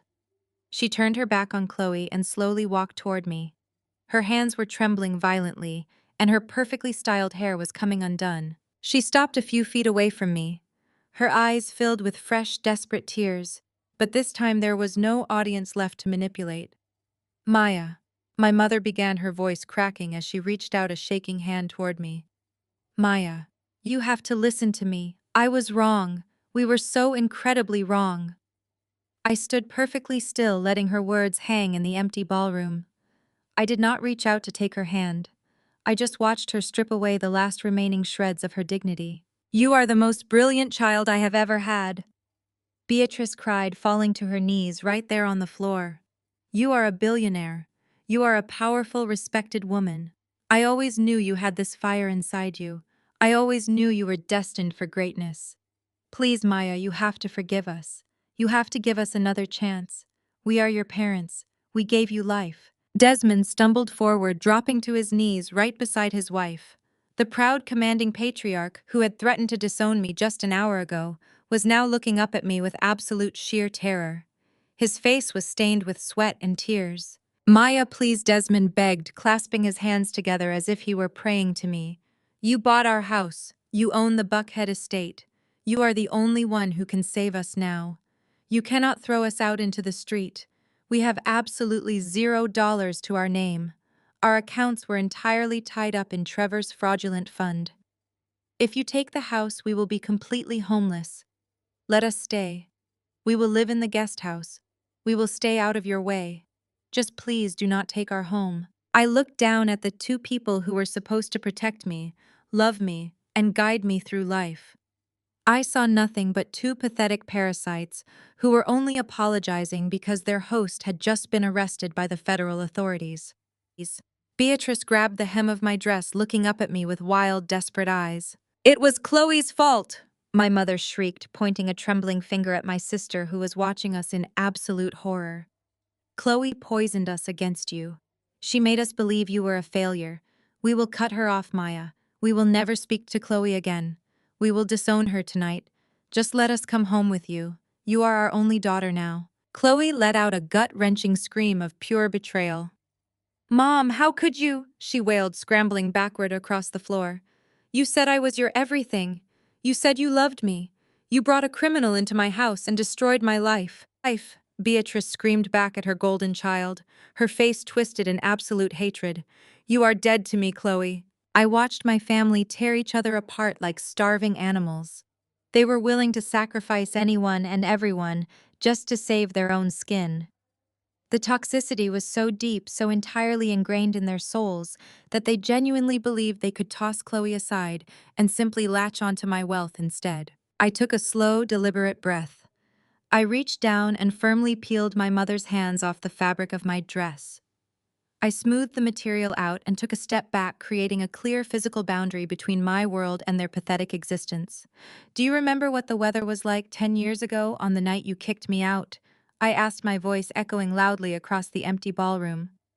Beatrice and Desmond stared at me, their tears momentarily freezing on their cheeks. It was pouring rain, I answered for them. It was 38 degrees outside and the rain was freezing as it hit the pavement. I had a fever of 104. I could barely walk straight. I stood on the front porch of that beautiful Buckhead estate, and I begged you through the glass window to just let me sleep in the garage. I begged you to just let me stay until my fever broke. Maya, please do not do this, Desmond whimpered, shaking his head. We made a terrible mistake. You did not make a mistake, Dad, I said, my voice dropping to a cold, lethal whisper. You made a choice. You stood in the warm living room with your arm around Chloe, and you locked the deadbolt while looking me right in the eye. You told me I was strong and that I needed to deal with it. You chose her. You chose your image. You chose Trevor. And you left me to die in the freezing rain. I reached into my vintage coat and pulled out my designer clutch. I unclasped the golden latch and reached inside. I pulled out a heavy, shiny set of brass keys. They were the original master keys to the sprawling $3 million Buckhead estate. The keys to the home my parents had prized above their own child's life. Beatrice saw the keys and let out a loud, desperate gasp of hope. She reached her hands up, her eyes wide and hungry, thinking that her tears had actually worked. She thought she had successfully manipulated me into handing over her precious mansion. I held the keys up, letting them catch the light of the crystal chandeliers. I looked at the heavy brass, then I looked back down at my parents kneeling on the floor. I promised myself that I would return everything you gave me. I said, my tone perfectly flat and devoid of any emotion. You begged for an opportunity. You begged for a second chance. I walked 2 steps over to a tall, silver trash receptacle that the hotel staff used for discarded napkins and empty champagne bottles. I held the keys directly over the open lid. That opportunity died in the freezing rain 10 years ago, I said. I opened my fingers. The heavy brass keys fell from my hand and dropped into the bottom of the trash can with a loud metallic clatter. Beatrice let out a blood-curdling shriek of absolute devastation. She scrambled across the floor on her hands and knees, desperately reaching into the trash can, trying to dig the keys out from under the garbage. Desmond collapsed completely, burying his face against the cold marble floor and sobbing loudly. Even if you dig those keys out of the trash, they will not do you any good, I told them, watching my mother desperately clutch the brass metal. I had the locks completely changed an hour ago. The security system has been upgraded and my armed guards are currently stationed at the front gates. If you step foot on my property, you will be arrested for trespassing. Where are we supposed to go? Beatrice wailed, clutching the dirty keys to her chest, her designer dress completely ruined by the spilled drinks on the floor.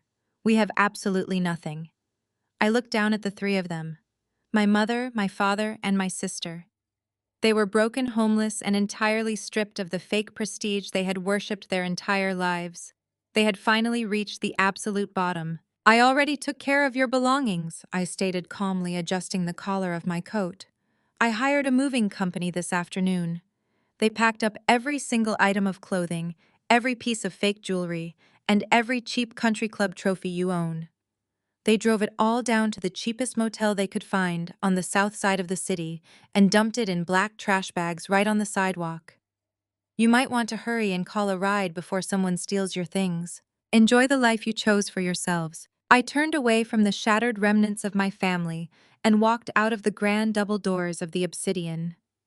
The cool evening air of Atlanta hit my face, washing away the toxic atmosphere I had just left behind. I walked with my head held high, my vintage coat billowing slightly behind me as the crowd of onlookers parted respectfully to let me through. Waiting at the curb was a sleek black Maybach. Standing beside the open door was Marcus, my fiancé. He is a brilliant surgeon, a proud black man who had stood by my side back when I was sleeping on a worn-out mattress in a studio apartment. He loved me when I had absolutely nothing, and he loved me just the same now that I had everything. He wrapped his strong arms around me, pulling me into a warm embrace, and pressed a gentle kiss to my forehead. He looked down at me, his eyes filled with unwavering support. "Are you finished in there, my love?" He asked, his voice a deep, comforting rumble. I looked back at the hotel one last time and smiled. "Yes," I replied, slipping into the luxurious leather seat of the car. "There is no more trash standing in our way." The drive back to our penthouse was incredibly peaceful. Watching the city lights streak past the tinted windows of the car, I felt the heavy armor I had worn for 10 long years finally begin to melt away. For a decade, I had been fueled by a potent mixture of anger and survival instinct. Every real estate deal I closed, every hotel property I acquired, Every late night I spent poring over financial spreadsheets was driven by the burning need to prove that the girl they threw into the freezing rain was not a failure. But as we rode the private elevator up to the top floor of our high-rise, I realized that the anger was completely gone. I stepped into our living room, kicking off my heels and sinking into the plush velvet sofa. Marcus poured me a glass of my favorite vintage red wine, handing it to me before sitting beside me and pulling my legs across his lap. I looked out the massive floor-to-ceiling windows at the sprawling, glittering skyline of Atlanta. This was my city now. I had conquered it on my own terms, without compromising a single ounce of my integrity, and I had done it without them. Months have passed since that spectacular night at the charity gala, and the dust has finally settled. The aftermath of my family's public destruction was swift, brutal, and entirely of their own making. I did not have to lift another finger. The justice system, and the unforgiving nature of high society, handled the rest perfectly. Trevor, the arrogant white savior, who thought he could exploit our community and walk away unscathed, received the absolute maximum penalty for his crimes. The federal prosecutors did not hold back. During his trial, his expensive lawyers tried to paint him as a victim of market volatility. When that failed, he actually tried to throw Chloe under the bus, claiming she forced him to steal to fund her lavish lifestyle. But the Vanguard Horizon forensic audit was completely bulletproof. The judge handed him a 20-year sentence in federal prison for wire fraud, money laundering, and operating a massive Ponzi scheme. The man who used to mock me for working hard is now spending the next 2 decades wearing a prison uniform, stripped of his tailored suits and his false sense of superiority. His arrogant smirk has been permanently erased. He will be an old, broken man by the time he ever sees the outside world again. Chloe, the golden child who built her entire existence on looking down at me, experienced a fall from grace that was almost poetic in its tragedy. With her husband in federal prison and all their assets seized by the government to pay back the investors, she was left absolutely penniless.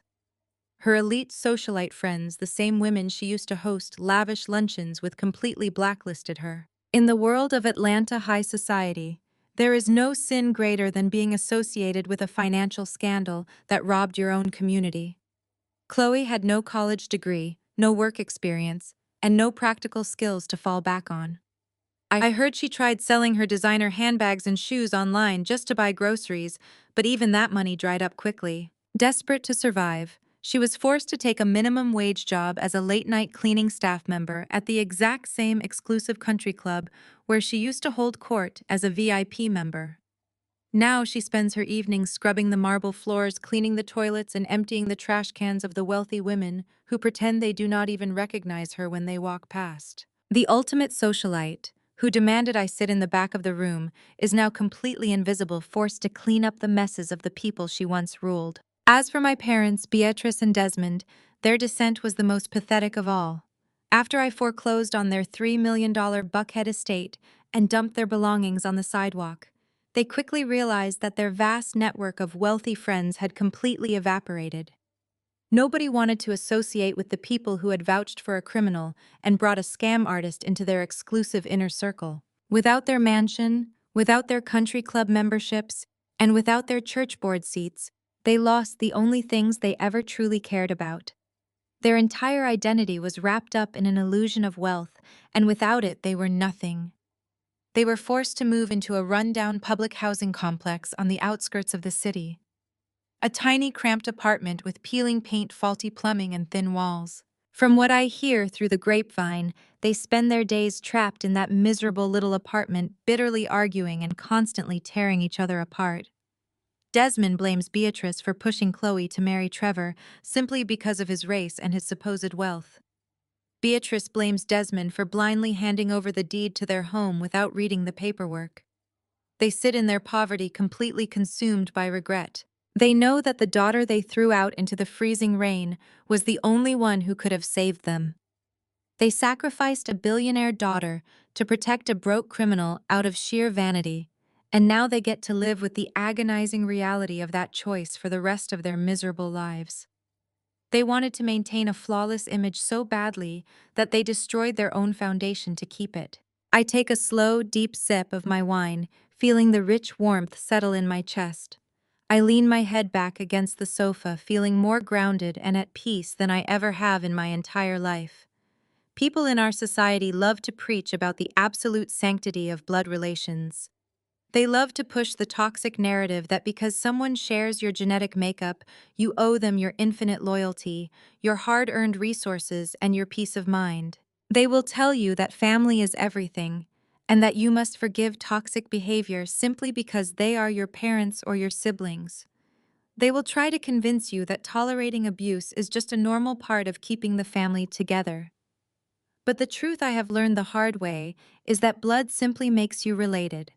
It is loyalty, respect, and consistent love that truly define a family. My parents and my sister shared my blood, but they were the first ones to throw me to the wolves when it benefited their social standing.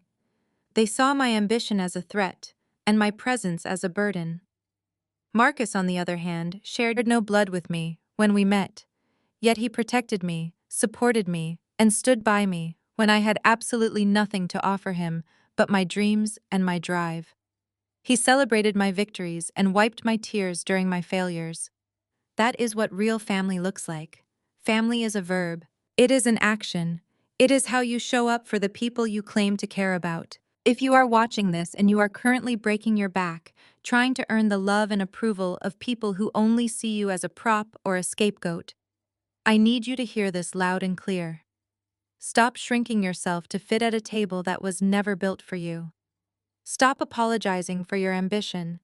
Stop begging for a seat next to people who secretly hope you will fail just so they can feel better about their own shortcomings. You possess a brilliant, undeniable fire inside you that they cannot understand, and because they cannot understand it, they will constantly try to extinguish it. Do not let them dim your light. Take your energy, take your brilliance, and walk away. Go build your own table. Make it massive. Make it sturdy. And when you finally pull up the chairs, only invite the people who clapped for you when you were building it from the ground up. The most powerful revenge in the world is not anger. It is not screaming or fighting or trying to prove your worth to people who are committed to misunderstanding you. The ultimate revenge is building a beautiful, wildly successful life and letting them watch you thrive from the cheap seats they bought for themselves. I reclaimed my power the night I walked out of that house with $50 in my pocket, and I cemented it the night I walked out of that gala, leaving them to drown in the shallow waters they created. I smile, looking down at the sparkling city lights one last time. I place my crystal wine glass gently onto the marble coffee table, the soft clink echoing clearly in the quiet, peaceful space of my home. My empire is secure, my heart is full, and my future is entirely my own.